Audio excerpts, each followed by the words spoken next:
Hey guys, so I want to share my testimony with you now about how I came to know Jesus. And the word that I would best use to describe my life before I came to know Christ would probably be disheartened.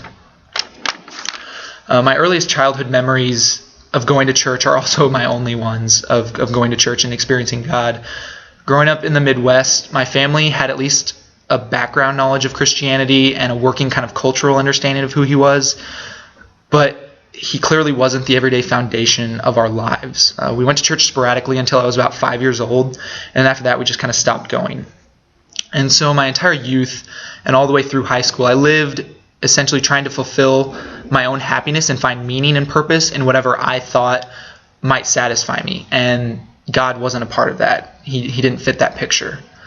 And so looking back on my life, I can really see two major areas where I sought that meaning, that purpose, and happiness. The first was really twofold, and it was trying to be successful and popular in school. Successful in grades and soccer, just trying to fit in well, being popular, going along with the right crowd. Even though that crowd didn't really share my desires or my values, I felt for some reason if I could just be accepted by them, then I would start to feel better.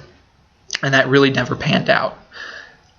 On the other area which I thought would bring purpose in my life was actually the area where I put the most emphasis, and that was in finding a significant other. It was having a girlfriend.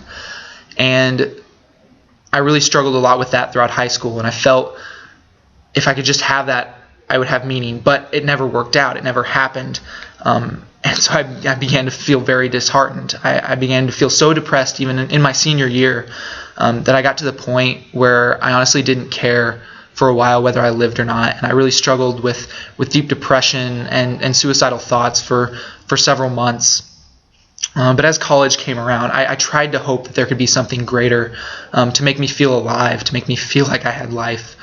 And I thought that finally did come around when I did in college start dating a girl.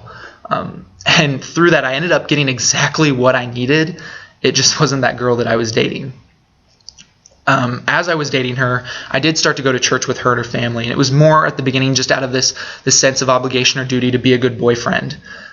But as I was going to church and interacting with people and with the Word, I began to rub shoulders with people who seemed different, who actually seemed to have meaning and purpose in their life. I began to hear the gospel for the first time in the real way, hearing about this real Jesus who lived this amazing life of love and compassion, who died this horrible death just so that I could have a chance to be reconciled to God.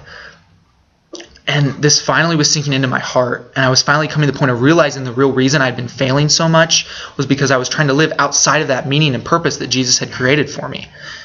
And so slowly the walls began falling down, and finally about after a year of going to church, God just revealed to me that the reason I'd been failing so much is, again, I was trying to achieve outside of his purpose for me.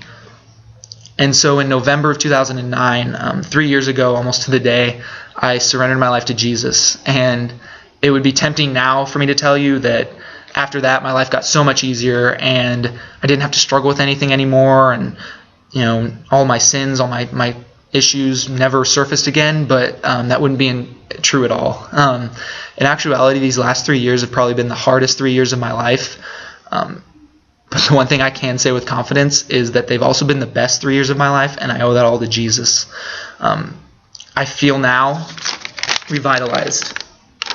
I feel like Jesus has given me new life, new meaning, and new purpose. And it's not because of my desires and my meaning in my life. It's because of God's meaning in my life and what he has created in me.